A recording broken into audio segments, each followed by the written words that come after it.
So I'll be honest, I originally watched Overdress as it was coming out subtitled and I dropped it after episode 5. I think that's plenty of time for a show to give you an idea of what it's going for and whether you're going to like it or not. Especially with something like this that's only 12 episodes so far, you need to be making good use of the limited time that you have. With G being my favourite series, I was a little salty about it not getting a reboot arc, although I do recognise I'm probably the only one with that opinion. I just wish that they had completed the reboot timeline. I mean, like it or not, I don't think a filler arc was the right way to say goodbye to your story. However, I knew I was the minority in that regard. And if Vanguard was going to go all out with a fresh new series, the next era for the franchise, I can be on board for that. I went into the first episode without bias and hoping to enjoy it. But after I did see it, my enthusiasm was almost entirely gone in one go.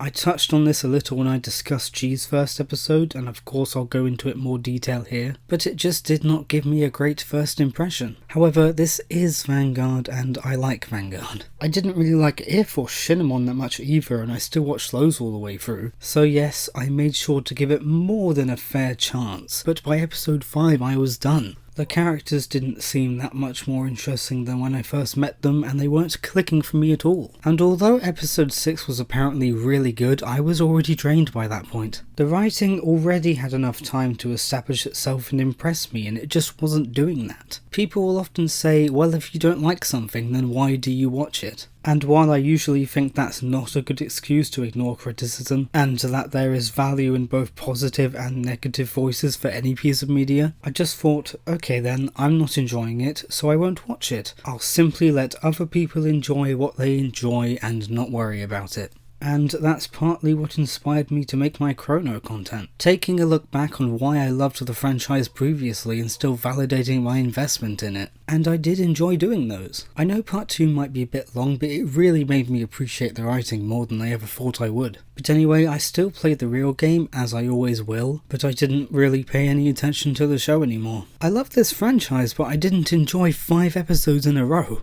It drained me and I didn't feel like complaining anymore, so I stopped. It wouldn't matter if episode 6 was the greatest episode in the franchise's history, I was burnt out. And anyway, I don't think it should take half of your runtime for your 12 episode season to start getting interesting. That is of course until Asterisk made his video on the subject. Asterisk has always been a bit of an inspiration for me when it comes to Vanguard content. I've always liked the trading card game, but what helped me get into that in the first place was the show. I remember first hearing about this franchise on the back of a Pokemon magazine when I was like 14 or 15. I went back and watched the show from the start, and it's been something that I've sort of grown up with. And because of that, I value these stories. People like Different Fight are amazing of course, and you cannot undersell how much he's done for the franchise and community as a whole. But I've never been the type of person that keeps up with deck profiles or unboxings or the current meta. I'm just more invested in one side of the property than the other, and I don't think that makes me any less of a fan. But to see someone like Asterisk who was more focused on the show side of things, and who would talk about how important these stories are to him the same way they were to me, that kind of thing meant a lot. And seeing him express his opinions about this franchise is partly what gave me the confidence to try it myself. I have never been a particularly confident person, but seeing him do it made me think I can do it too. That being said, I watched his video on Overdress when it premiered. He clearly enjoys it and the characters have made an impact on him.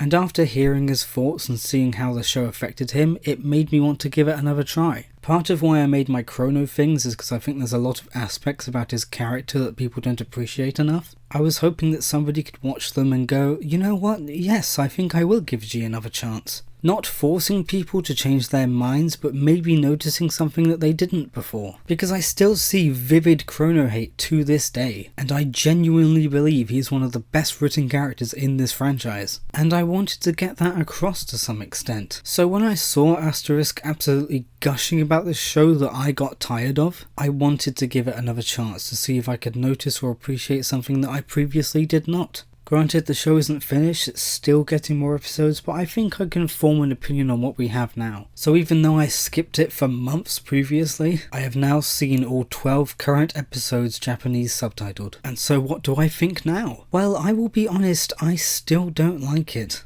People were right when they said that episode 6 is better than what came before it, but still the rest of the episodes weren't anything special to me. Shinemon and If left a bit of a bad taste in my mouth, so the last thing I wanted to do was dislike Overdress. But there's just so many things that it does that aren't to my personal tastes. And to clarify, I am not claiming that it's bad. I mean, clearly people enjoy it, and any show that positively impacts a person like that deserves some respect. I don't want to take away your fun. This isn't why Overdress objectively sucks, this is why I personally don't like it. As I said, I value different perspectives. I will always encourage people having different opinions on a piece of work, be that positive or negative, and I don't think having a negative perspective like I do is going to do me any favours. I don't like having a negative perspective, but these are my honest opinions and I'm never going to back down from expressing myself. I was thinking of doing an overview in the same way that Asterisk did, but when it comes to storytelling I realise I'm just really bad at simplifying my thoughts.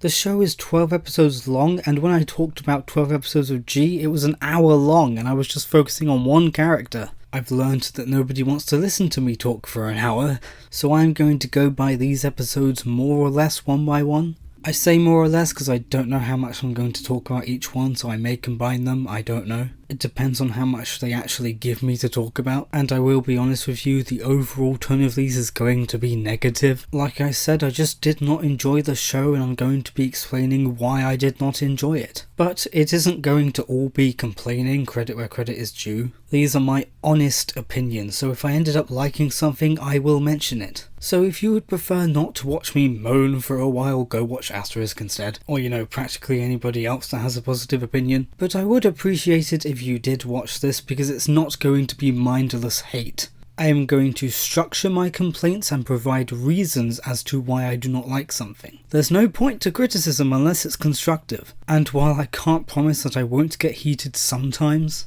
since, as I said, the show literally drained me to the point where I didn't have any energy to go on with it, I am not an inherently angry person. I will respect your opinion, so please respect mine. And I will also say that my focus is going to be on story and characters, because that's always been what sells me on a show. I'm not smart enough or knowledgeable enough to tell you about the technical aspects of the show.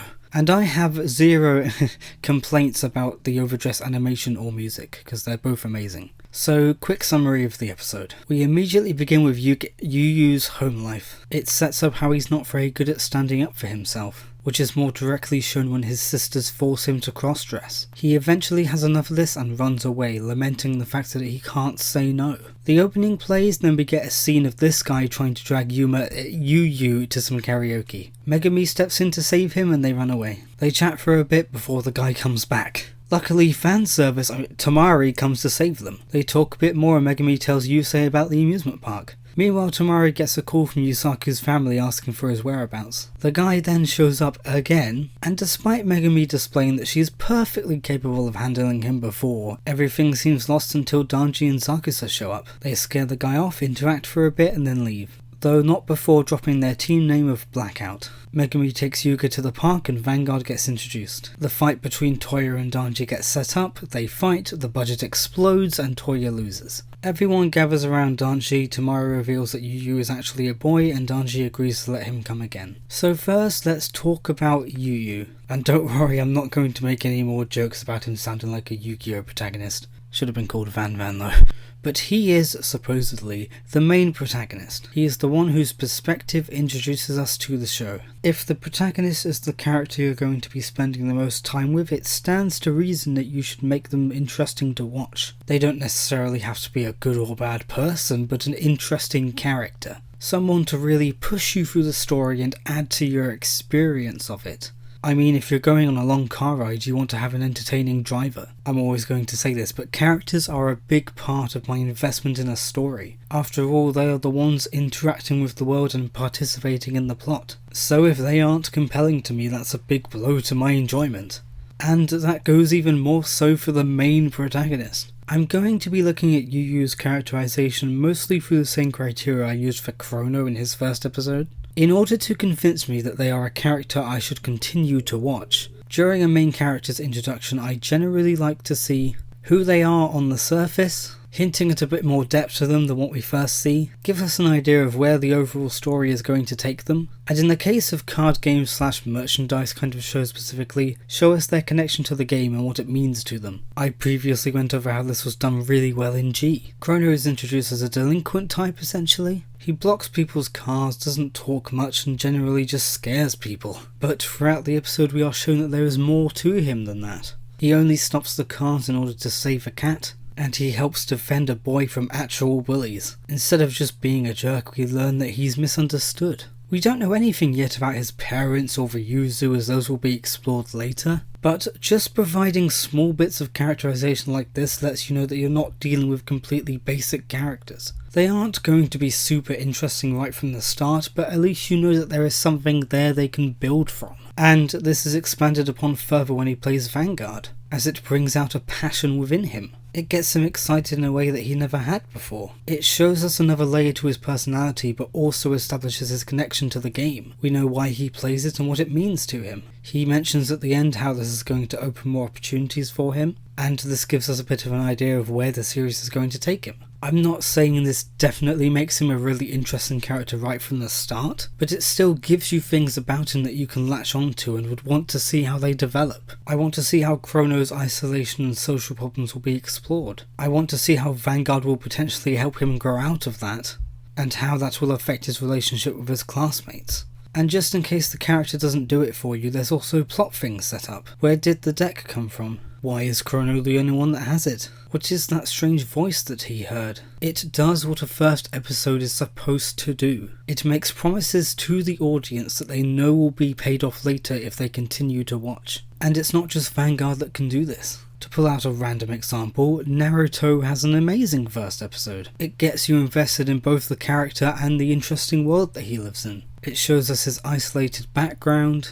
the reason why people don't accept him, and the mindset that rejection has given him. It introduces his more playful side while showing the loneliness underneath, and it even gives us a little bit of growth of how his relationship with Iruka develops, and the long-term goal of becoming Hokage is established. You get to understand the core of this character and why you would want to go on this adventure with him, along with what type of adventure he might actually go on. Those were examples of basically what I like to see during a main character's introduction. So what do I actually think about how Overdress handles Yu Yu? You'll have to forgive me, sometimes I just find Yu Yu hard to say. Well, we get off to a good start actually. They get right in showing his home life and base personality. His sisters are seen easily dominating his desires with their own, both with his food and dressing him up in clothes that he doesn't usually wear. He clearly doesn't like it, but he can't bring himself to say no. And it's possible this is a reoccurring thing. They very quickly show us how he's not very good at expressing himself. And establishing his base personality at the start like this is great, because then you can use the rest of the episode to expand on him further. In fact, this is what the previous shows did. We begin with Aichi being shy and Chrono being unenthusiastic in general, and this leads to the contrast of Vanguard bringing out their more confident and passionate sides respectively. Unfortunately for Yu Yu, this isn't just the base layer of his personality. This is practically the only layer to his personality, or at least just what is shown in this episode. On one hand, I get it. It's not enough just to introduce a personality trait. You need to consistently show it in order for it to actually be a part of the character and their interactions. You could introduce Yu Yu as a skateboarder or a singer, but if it never influences how he interacts with people, then what's the point? The thing is though, they just keep focusing on reinforcing his lack of confidence. We get the idea at the start of the episode through natural storytelling, but after this they basically keep drilling it into our heads. With scenes like when he talks to Megami, whenever this guy shows up, and at the end of the episode where he literally states, "I'm no good at being assertive." Instead of expanding on his lack of confidence, it just repeatedly tells us that it is a thing. But really all we needed was the beginning. To be fair, that last scene in particular does have the reason of telling the other characters how he acts,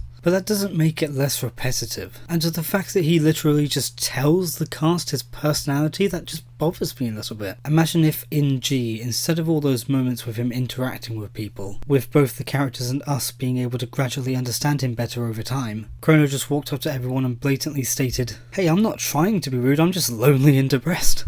Even in the original series, Aichi didn't need to tell people how shy he was, nor did his friends need to remind him because it's obvious from his actions and interactions. The episode, I would argue, focuses too much on showing one aspect of Yu Yu, that it doesn't show anything else. There is one moment where he stands up to defend Megumi, but it's still one small moment and it doesn't really make him more interesting as a character anyway. I mean, you can already assume that his arc is going to be getting more confident, and it doesn't really add enough to his personality or complexity as a person. Yes, there's a chance for him to get more developed and characterized in later episodes, but there are shows out there that don't develop their characters, that don't make them anything more than basic archetypes. So how do I tell that your show isn't going to do that?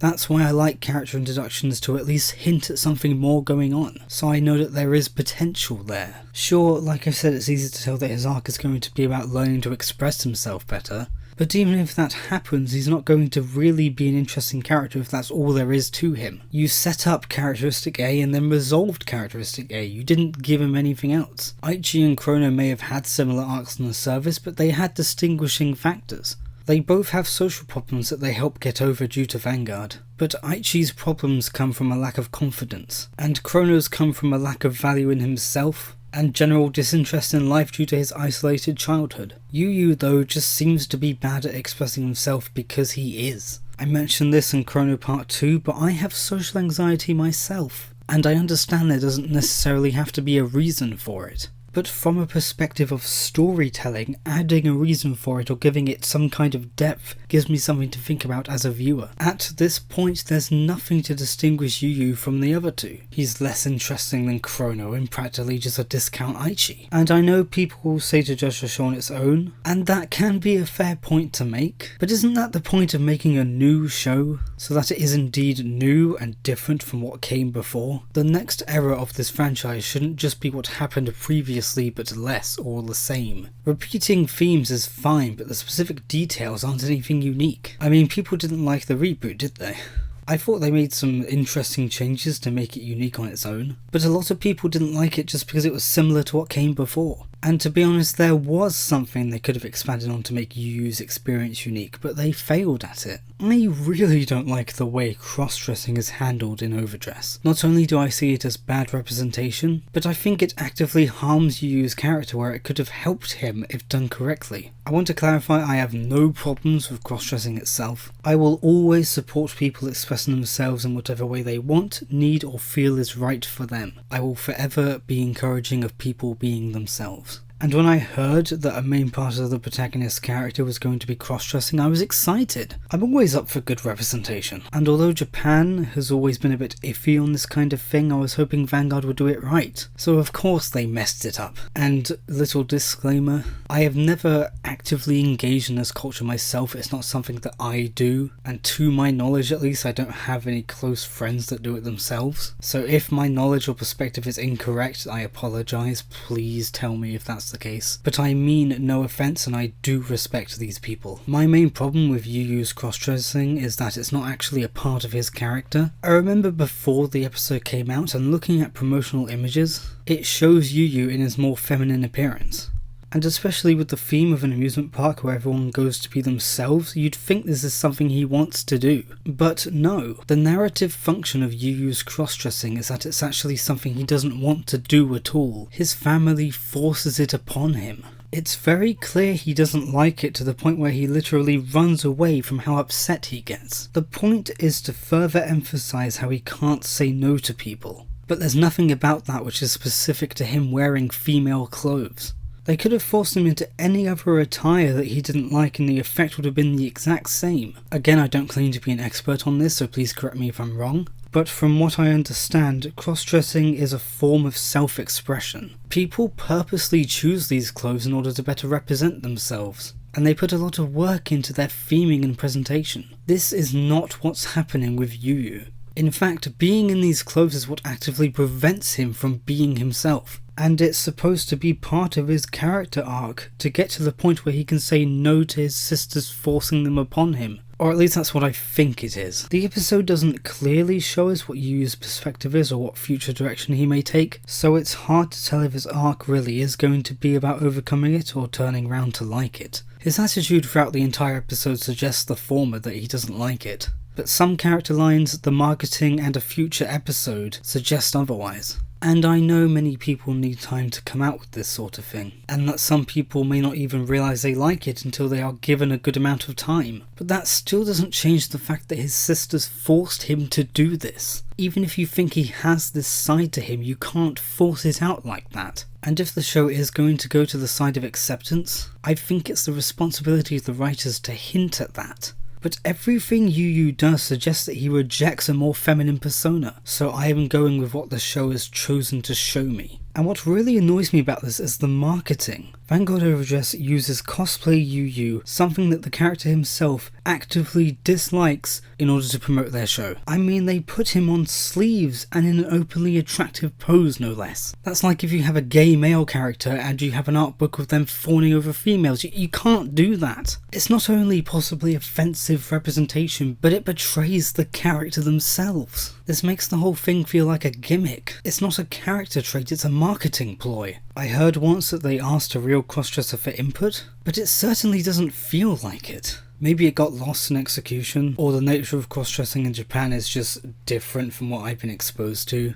Or maybe something else happened, or maybe they should have asked more than just one person. But the whole thing just leaves a bad taste in my mouth. But do you know what other purpose Yu Yu's cross-dressing serves? It's a plot device. It causes Yu Yu to run away from home, and it's what makes Megumi want to spend time with him. It's the reason he gets to meet Blackout in the first place. And there's that plot of everyone thinking he's a girl until they realise at the end that he isn't. I mean, first of all, main protagonist being a bit feminine is a trope in anime, and that's not really unique in the first place. Males get confused for females all the time.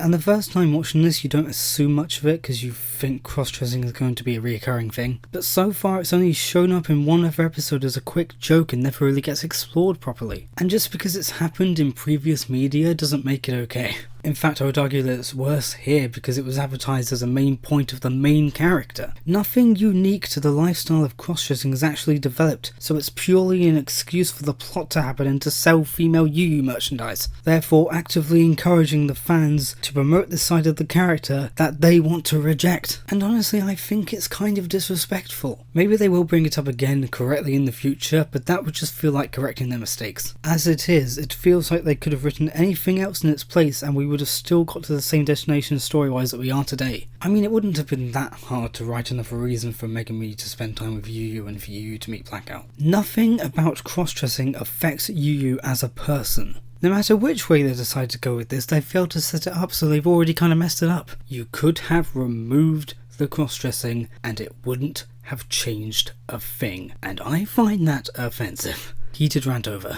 And part of why it frustrates me so much is because the solution is so obvious. Make his arc about him openly wanting to express himself through cross-dressing. Not only does this fix the representation issue, but it makes Yu Yu's experience far different than Aishi's or Chrono's. We can start the series the same way with Yu Yu's sisters putting ketchup on his food when he doesn't like it. This is enough to give us a glimpse that he is unable to express himself. But after they finish eating, we see him actually gain a little courage to speak up for himself, and he mentions to his family that he's got something to show them, something that he's been working on for a while now. Or at least something that he's been working up the courage to show them for a while now. This is when we cut to Yu Yu in his female clothes. Instead of his sisters forcing him into it, it is something he's actively gone out of his way to choose himself. He starts trying to confess to his family about how he feels more comfortable in these kinds of clothes, but being as shy as he is, they cut him off. The sisters could say something like, "You're a boy, boys don't wear those types of things." Or his mother saying something like, "I've never bought you those clothes before, why do you have such a strange outfit?" I mean, something along those lines at least. He tried coming out and being brave, but it didn't work. He quickly becomes overwhelmed and leaves, lamenting to himself that he can't get his family to see how he truly is because he can't stand up for himself. With this, we still have the character trait of being unable to express himself, but we have the added detail of it directly factoring into his identity and outward presentation, and there is potential for that to be explored as the series and this episode goes on. Maybe instead of being fully afraid of generic Thug 9000, he sort of leans into the fact that there is somebody interested in the way that he looks. Not fully going into it, of course, but just because you have a trope doesn't mean you have to handle it in an ununique way. When Megumi saves him and talks about having a real girlfriend,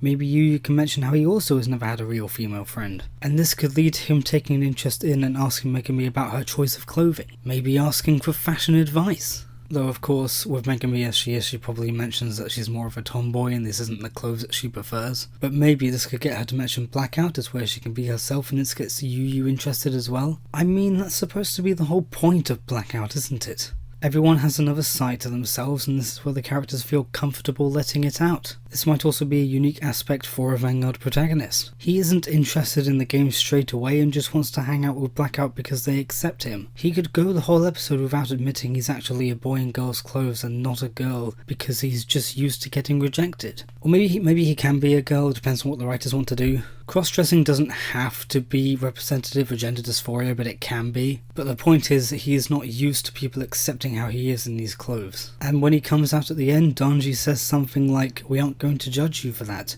If this is who you are, this is what Blackout is for, be who you want to be." And then maybe at the end you can get Yu to promise to himself that he's going to try this game, because these people are the only ones that have accepted him, and if this is what he needs to play to get closer to them, he can do that. He can't dress the way he wants at home or around town, but at the amusement park with these people he can. So he plays the game as the person he's comfortable with being, and therefore he starts to associate Vanguard with that.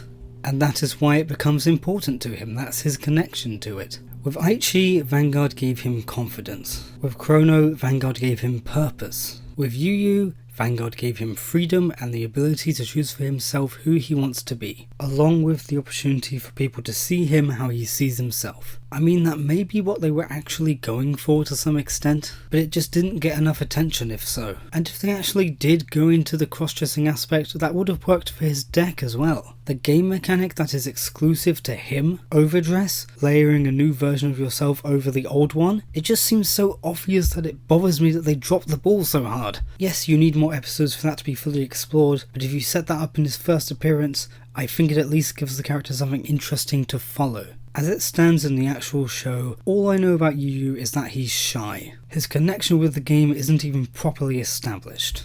He says Danji looked cool in his fight and that it, quote, lit a fire inside him, but that's just a few lines at the end, and it doesn't expand on what the game personally means to him to the extent that we've had before. I like my characters to be interesting. I enjoy a story that gives me lots of things to think about. There's nothing really to delve into with Yu as he is. He's just shy and we know one day he'll get more confident. Like I said, you set up characteristic A and you resolve characteristic A, but there's no B or C, there's nothing deeper, nothing more to him. That doesn't interest me in the same way that Chrono had to overcome his childhood trauma. Seeing how his experience created the person who he is now and how Vanguard takes him in new directions. I'll admit, I don't think Aichi is an amazing character either, but at least he had his connection to Vanguard through his relationship with Kai, and that dynamic between them is interesting in itself and allows for more development between them later on. There is nothing to convince me that Yu's journey will be anything more than a simple point A to point B. And I don't find that very interesting. Even if a bunch of plot stuff happens and it does get in his way, it doesn't do anything if it doesn't make him more complex as a person. I'm not going to be invested in what he does. I have lived with social anxiety my entire life. In fact, that's partly why these take so long.